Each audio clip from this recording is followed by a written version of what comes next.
হাসিনার বিরুদ্ধে দূরে থাক, তার বাপের বিরুদ্ধে আর তার বেটার বিরুদ্ধে কেউ কিছু বললে তার নিস্তার নাই। হয় সে গুম হয়ে যেত, খুন হয়ে যেত নদীর ধারে, খালের ধারে, আর না হলে তাকে মাসের পর মাস থাকতে হতো কারাগারের মধ্যে।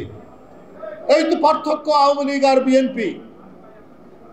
বন্ধুরা আমার, আমি দেখছিলাম জাতীয় পার্টি এক মহাসচিব বলছেন, কি শামীম পাটোয়ারি নাকি নাম, উনি বলছেন যে বিএনপির এখন জাতীয় পার্টির দায় নিতে হবে বিএনপিকে। ভাই, বিএনপি তো রাষ্ট্র ক্ষমতায় নেই, এখনো তো আবার সুষ্ঠু নির্বাচন হয়নি, আপনি কিসের দায়ের কথা বলছেন? নুরুল হক নুরু ডাকসুর সাবেক ভিপির একটি অফিস, সেই কার্যালয়ের মধ্যে তাকে আক্রমণ করা হলো, আক্রান্ত করা হলো। আমরা প্রথমে শুনেছিলাম জাতীয় পার্টির সাথে গোলমাল, কিন্তু পরে তাকে যে আঘাত করছে সেই কি লাল শার্টটা, হলুদ শার্ট পরা লোকটা, সেটা কে? জীবন অবাক না করলে কে করবে? 28% মিল্ক ফ্যাটের অবাক করার সাথে ফ্রেশ মিল্ক পাউডার। জীবন অবাক করুক প্রতিদিন। যে কেউ যে কারো বিরুদ্ধে কথা বলতে পারে, এটা গণতন্ত্রের স্বীকৃত একটা পন্থা।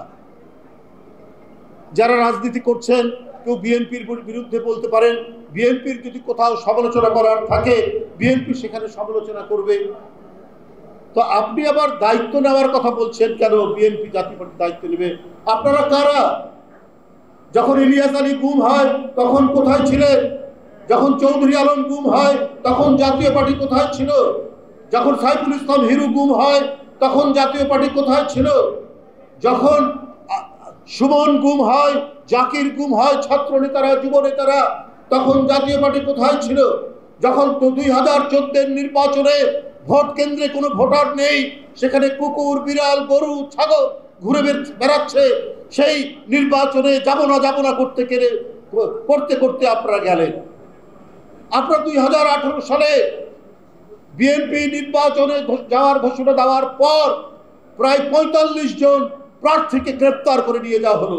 অর্থাৎ শেখ হাসিনা বিএনপি নির্বাচনে আসুক সেটা চাইনি, সেই প্রমাণ আবারও করে আমরা অংশগ্রহণ করে দেখানো হলো। সেদিন জাতীয় পার্টি কি ভূমিকা রেখেছে?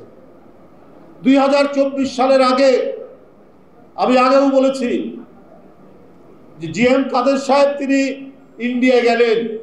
এখানে সাংবাদিকরা প্রশ্ন করলো, আপনাকে কি কথা হলো? বলছে, না, ওদের সাথে কথা হয়েছে, আমি ওদের পারমিশন ছাড়া কথা বলবো না। এই দল জাতীয় পার্টি যে দেশের সাথে গেছেন কি নির্বাচনে অংশগ্রহণের জন্য আপনাকে নির্দেশ দিয়েছেন, এটা পাবলিক সবাই জানে, সেটাও আপনি তাদের অনুমতি ছাড়া বলতে পারবেন না। তো আপনি কি ভারতের কোন রাজনৈতিক দল না বাংলাদেশের রাজনৈতিক দল?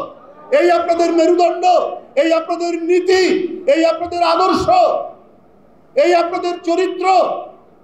আমরা কোনো মব সংস্কৃতিতে বিশ্বাস করি না।